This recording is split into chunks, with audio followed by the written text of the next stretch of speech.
چاکر فرزند میر شیحک از نوادگان میر جلال خان ناجی یکی از چهره‌های برجسته تاریخ بلوچستان است. وی در سال 1467 در منطقه مکران متولد شد. میر چاکر خان و میر گوبهرام خان لاشاری در دوران جوانی با هم متحد شده و با جمع آوری لشکری بزرگ و فرماندهی بزرگان بلوچ به سرزمین‌های شم و هند یورش می‌برند. در طی این نبردها سرزمین‌های زیادی به تصرف این فرماندهان در می‌آید. اما داستان ما از دوران پیری چاکرخان شروع می‌شود. در 26 دسامبر 1530 همایون جانشین پدرش به عنوان فرمانروای سرزمین‌های مغول در شبه قاره هند به تاج و دهی رسید. همایون زمانی که در سن 22 سالگی به قدرت رسید، یک حاکم بی تجربه بود. همایون در عملیات سلطنت خود تمام امپراتوری خود را از دست داد، اما 15 سال بعد با کمک دلاوران بلوچ دوباره آن را به دست آورد. سلطان خبر بعد از میدان نبرد آمده است. سلطان شید شاه سوری افغان ارتش شما را شکست داده است. شما در حال عقب نشینی هستید. شما شکست خوردید. سلطان منطقی باشید. ما باید فوراً دهی را ترک کنیم و پناهگاهی پیدا کنیم. این یک خطر بزرگ برای امپراتوری شما است. فرار از دشمن ما شکست خوردیم، اما این به معنای پایان نیست. دهلی مال ماست. هر کسی که آن را بخواهد باید با خون خود هزینه آن را بپردازد. من فرار نخواهم کرد.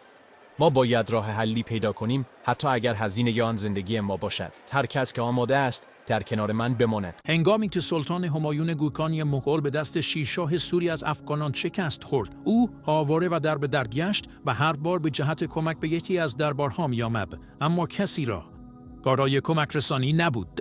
ما باید مکانی برای استراحت پیدا کنیم. این بیابان تمام توان ما را گرفته است. شاید در آن طرف این بیابان سرنوشت دیگری در انتظار ما باشد. کجا باید برویم؟ کجا باید پناه ببریم؟ این سرگردانی برای ما بیفایده است. سرنوشت دیگری در آنجا وجود ندارد. کجا جایی برای یک پادشاه بدون زمین باقی مانده است؟ ما باید به طلب به دربار صفوی برویم. شاید در آنجا پناهگاهی پیدا شود. بله، این امکان پذیر است. اما در این دنیای بیره هیچ چیز به اندازه فرار از سرنوشت واقعی نیست. شاه اسماعیل، من به شما پناه آورده ام.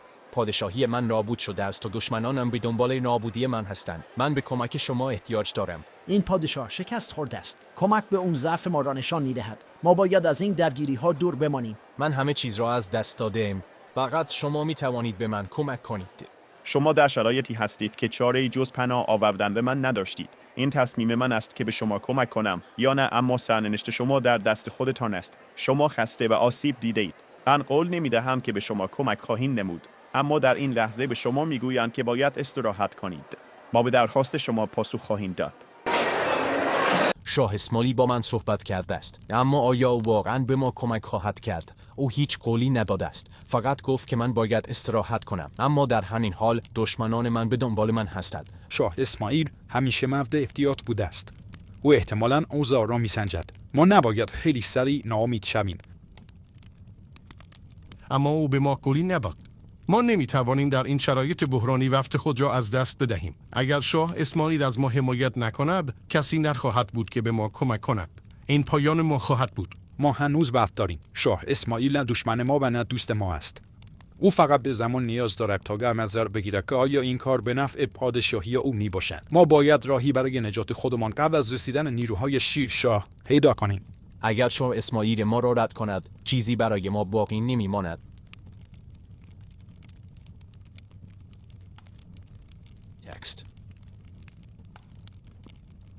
پس از درگذشت میر شیحک، جنگ‌های داخلی نیروهای بلوچ را تضعیف کرده بود. جنگ‌های 30 ساله قبایل بلوچ آنها را آسیب‌پذیر کرده بود. در این زمان بود که سلطان همایون توسط شیرشاه سوری از افغانان شکست خورد. چندی قبل از وقوع نبرد مردم و بلوچ با پادشاهی دهلی، اختلاف بین چاکرخان و گوهرام خان به حدی زیاد می شود که 30 سال اختلاف بین آنان رخ می دهد. در این نبردها 64 قبیله بلوچ در جبهه رنده و 39 قبیله بلوچ در جبهه لاشاری ها با یکدیگر وارد جنگ می شوند و به این نیروی بلوچ ها به شدت تضعیف نگردد و تا سالیان سال اثر این تضعیف را می توان در تاریخ مردم بلوچ مشاهده کرد.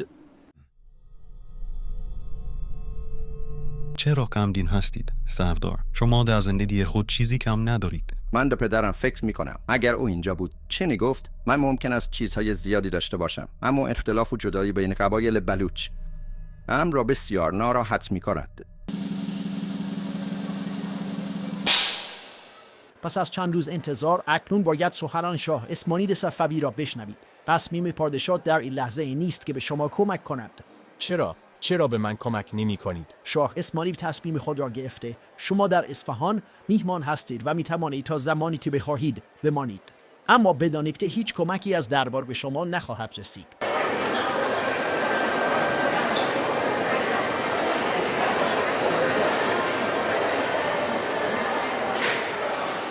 آنها در حال نزدیک شدن هستند و پیام رسان شیر شاه سوری اگر به اصفهان برسند شاه اسماعیل مجبور خواهد شد ما را تحویل دهد. اگر شاه اسماعیل به ما کمک نکند ما باید به نظر بلوچ ها برویم.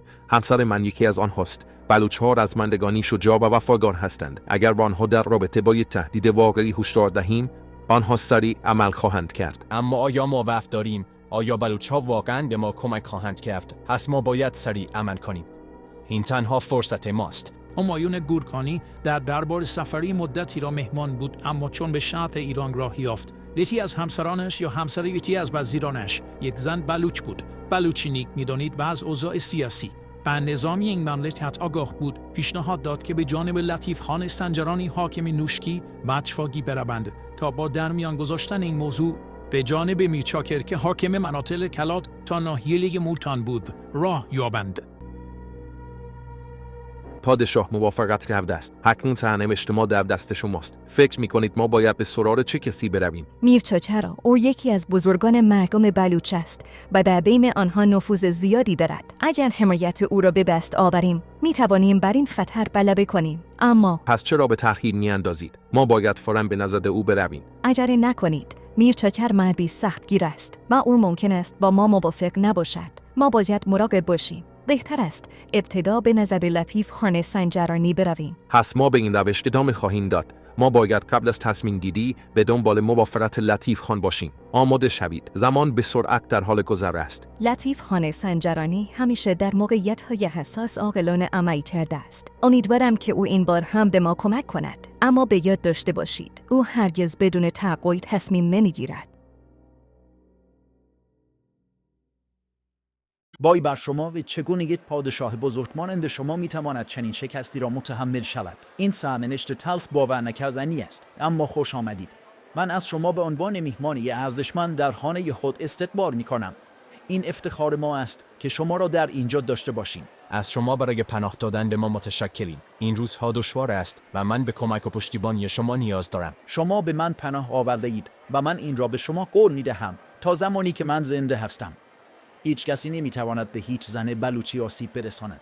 حتی اگر میرچاکر خان موافقت نکند که به شما کمک کند، هیچ دشمنی در حالی که من اینجا هستم به شما آسیبی نخواهد رساند. از مهمان نوازی شما متشکریم. ما برای غلبه بر این بحران به پشتیبانی شما نیاز داریم. هیچ نیرویی نمیتواند شما را از اینجا دور کند. من به شما کمک خواهم کرد.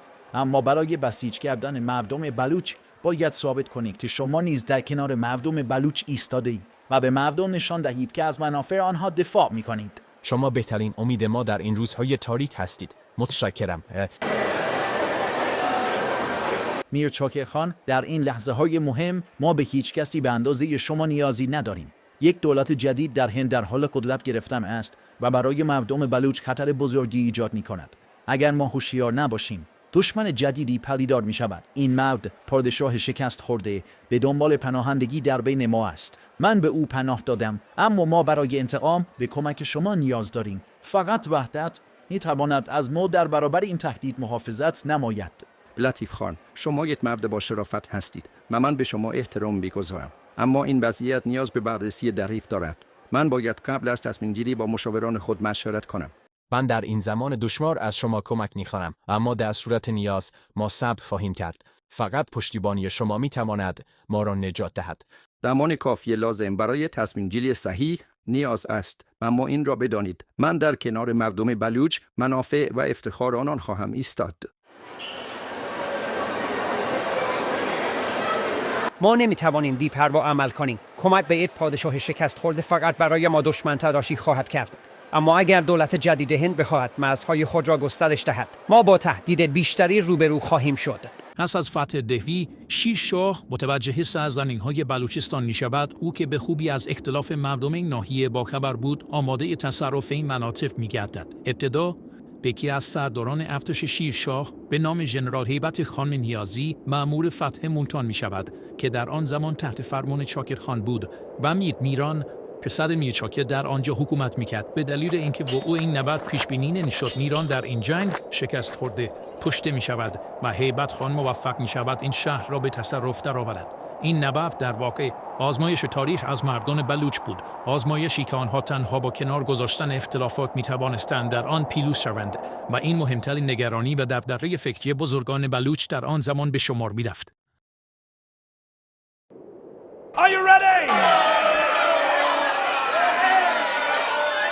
میران فرزند چوکرخان فرمانده شهر مولتان در حمله افغانان تا پای جان از شهر دفاع می کند، اما علیرغم رشادت‌های او نهایتاً شهر صعود کرده و خود او نیز در میدان نبرد کشته می شود. جانش را فدای خاک بلوچستان می کند. بانو بانری خواهر میر چاکرخان و همسر میر عبدالله خان لاشاری که در جوانی شوهرش وفات یافت، اما پس از مرگ او هیچگاه به فکر ازدواج دوباره نیفتاد و تصمیم گرفت تا در کنار برادرش باقی بماند. او به عنوان شجاع‌ترین و ماهرترین شمشیرباز زن در میان بلوچ‌ها شناخته میشد که هیچگاه در میدان نبرد از دشمن نترسید. مادر، من نمیتوانم این را بپذیرم. میشی هک کشته شده است و ما هیچ کاری برای کمک به او نکردیم. انتقام بدون خرد و تعقل فقط نابودی بیشتری به همراه خواهد داشت. ما باید با احتیاط متحد شویم و درست عمل کنیم. مادر، زمانی که زمان آن فرا رسد، هیچ چیز ما را متوقف نخواهد کرد.